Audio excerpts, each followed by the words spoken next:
p.m. Remember to stream us online at www.kaieteurnewsonline.com or the MyTuner app, Radio Garden app, and you can also join us on Facebook at Kaieteur Radio. And remember to subscribe to our YouTube channel.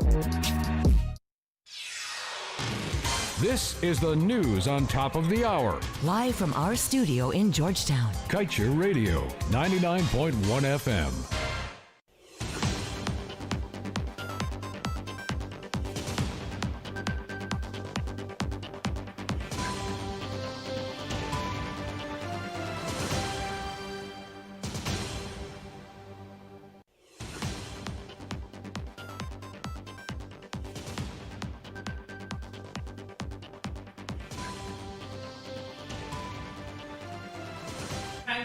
Good evening, welcome to this evening's newscast on Kaieteur Radio. Kevin Smith here. Let's get to the news in detail.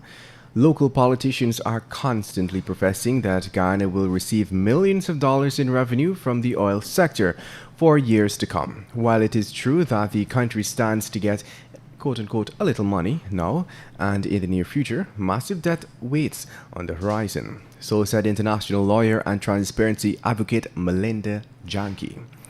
In an invited comment, Janke recalled that even now the country owes ExxonMobil approximately $900 million in costs it claimed to have incurred offshore Guyana before it signed the highly criticized Stabroek Block deal in 2016. With ExxonMobil rushing to have 5 oil vessels in operation by 2026, development and operational costs will soar to billions of US dollars, which Guyana will also have to pay, explained the lawyer. She said that this is just a small fraction of the debt that will be hanging around the nation's neck in the future.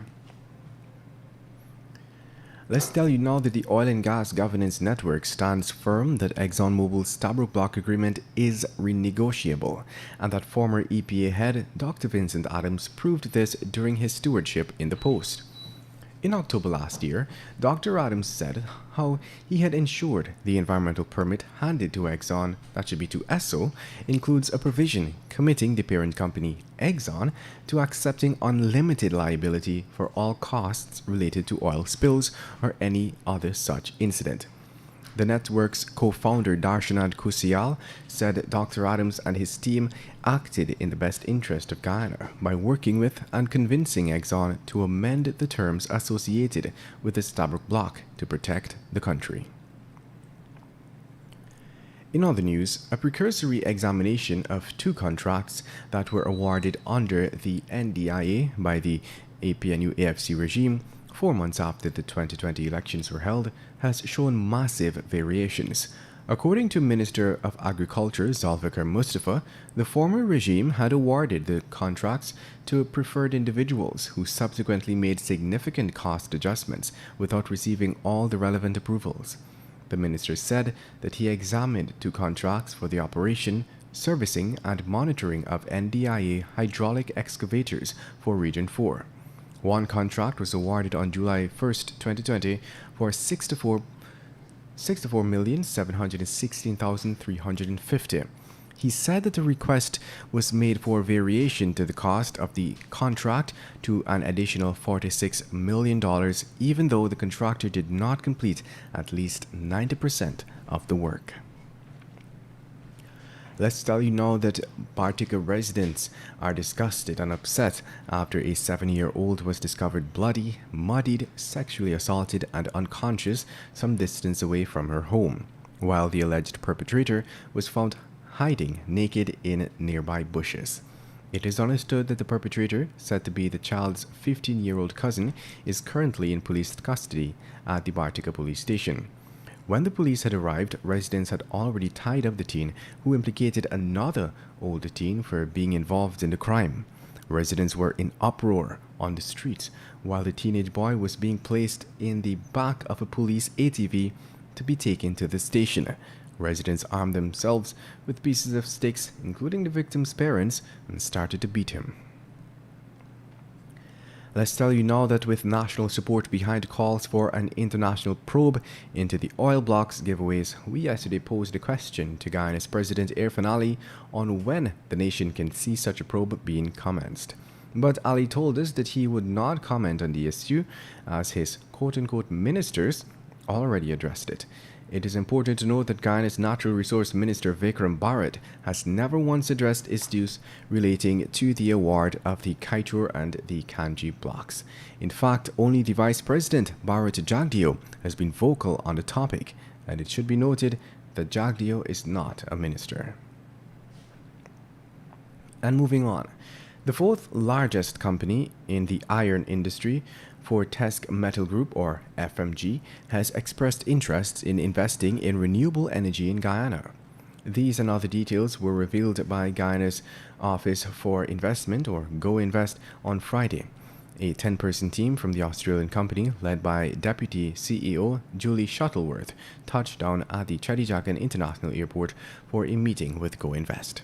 This meeting was scheduled with the aim of discussing projects related to the low-carbon development strategy, including the Amila Fall Hydro project, in particular, harvesting renewable energy to facilitate new green industry products such as ammonia and hydrogen. Since Fortesque was established by its founder and chairman, Dr. Andrew Forrest, in 2003, it has discovered and developed major iron ore deposits in Australia and had constructed some of the most globally significant mines. The company has grown to be one of the world's largest producers of iron ore and is also known for partnering with select countries to unlock green industry potential, a Go Invest statement said. In other news, Region 4 residents are to start receiving the government's $25,000 per household COVID-19 relief cash grant during the course of this week. Minister of Local Government and Regional Development Nigel Dharamlal made this disclosure yesterday during an interview. Distribution is expected to begin along the East Bank and the East Coast Demerara from Monday. Distribution clerks are currently undergoing logistics training at the Hope Secondary School, East Coast Demerara, to facilitate a smooth distribution exercise. Training on the East Bank was scheduled over the weekend. And moving on, the Ministry of Health yesterday recorded 28 new COVID-19 cases, pushing Guyana's confirmed cases to 5,338. Of the newly recorded cases, Region 1 and Region 3 recorded 1 new case, Region 4 recorded 7, Region 7 recorded 5, and Region 10 recorded 14. And that brings us to the end of this evening's newscast.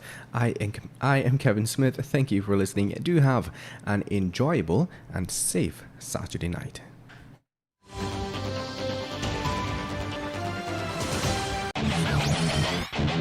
Want value for your advertising dollar? Then place your ads on Kaieteur Radio's Newscast.